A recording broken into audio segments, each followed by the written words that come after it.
बिछड़े भी हम जो कभी रास्तों में तो संग संग रहोगी सदा। তো বন্ধুরা, আশা করি তোমরা সবাই ভালো আছো। আর এখন ভিডিওটা এখন থেকেই শুরু করলাম। আর আশা করি ভিডিওটা পুরো দেখো, তোমাদের ভালো লাগবে। আর এখন আছি রান্নাঘরে। আর চলো রান্নাঘরে কি করছি সেটা তোমাদের আমি দেখিয়ে দিচ্ছি। এখানে বসিয়ে দিয়েছি ডাল। ডালটা একটু ফুটলে লাউ দিয়ে দেবো।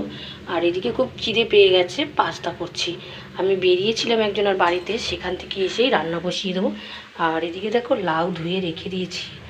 আর এবারে দেবো লাউগুলো। যেহেতু এক হাতে ফোন ধরা আছে, ওই জন্য লাউগুলো একটু এইভাবে বাবারে এইভাবেই দিয়ে দেবো।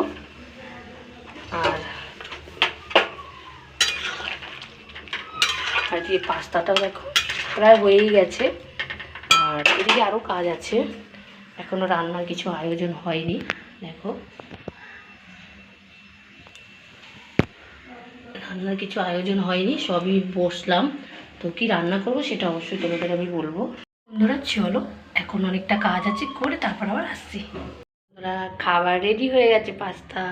তো বলেছি এক জায়গায় গিয়েছিলাম, তো এসে সব জামা প্যান্ট পাল্টে নিয়েছি। এখন পাস্তা হয়ে গেছে, তার মধ্যে এখন খেয়ে নিই। খুব সুন্দর হয়েছে আর খেতে খুব টেস্টি হয়েছে। তো বন্ধুরা এখন খেতে চলে আসলাম। আর ছেলের আর মায়ের খাওয়া হয়ে গেছে। তো চলো আজকে কী রান্না করেছি সেটা তোমাদের দেখিয়ে দিই। কী রান্না করেছি সেটা না দেখালে একদমই ভালো লাগে না। দেখো এটা লাউ দিয়ে ডাল, আর এটা হচ্ছে লতি করেছি ভাজা, আর এটা লাউয়ের চোকলার আলু দিয়ে মানে ভাজা। এটা হচ্ছে আজকে আমাদের দুপুরে রান্না। তো বন্ধুরা এখন খাওয়া দাওয়া করিনি, তারপর আবার আসছি কথা বলতে। বন্ধুরা তো খাওয়া দাওয়ার পরে একটু শুয়ে পড়েছিলাম। আর এখন উঠে দেখি সন্ধ্যা হয়ে গেছে।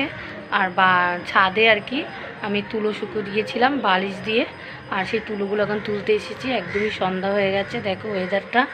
আর কি জানি কি হবে, তাও তুলে নিই। এটা দেখো একদমই সন্ধ্যা,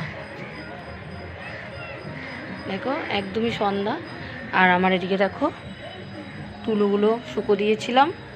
আর এখন বিকেল একদমই হয়ে গেছে, কি করব তুলে নিই, রোদ নেই। এই তুলোগুলো আমার পা বালিশের ছিল, পা বালিশের কাপড়টা ভালো ছিল না, তাই ছিঁড়ে আমি আবার নতুন একটা পা বালিশ করে নিয়েছি। তাই তুলোগুলো আমি একটু ভরে নেব পা বালিশের মধ্যে। আর যেহেতু রোদ একটা সেরকম একটা পড়েনি, তো যতটুকুই পড়েছে ওটাই ভরে নেব। আর এদিকে আমার সন্ধ্যাও হয়ে গেছে, সন্ধ্যা দিতেও চলে এসেছি। আর তোমাদের অনেকটা সাপোর্ট দরকার, আমাকে একটু সাপোর্ট করো। আর কি বলবো, তোমরা ভিডিও দেখে একটা লাইক করো আর ছোট্ট একটা কমেন্ট করো, আমার ভালো লাগে। তাহলে সন্ধ্যা দেওয়া হয়ে যাওয়ার পরে এখন বাজে 8টা। দেখো এখন চলে আসলাম আটা মাখতে। আর ভিডিওটা বেশি একটা বড় করতে পারলাম না। তো আশা করি তোমাদের ভিডিওটা ভালো লেগেছে। তো একটা লাইক করো আর চ্যানেলটিকে সাবস্ক্রাইব করে নাও যারা নতুন আছো।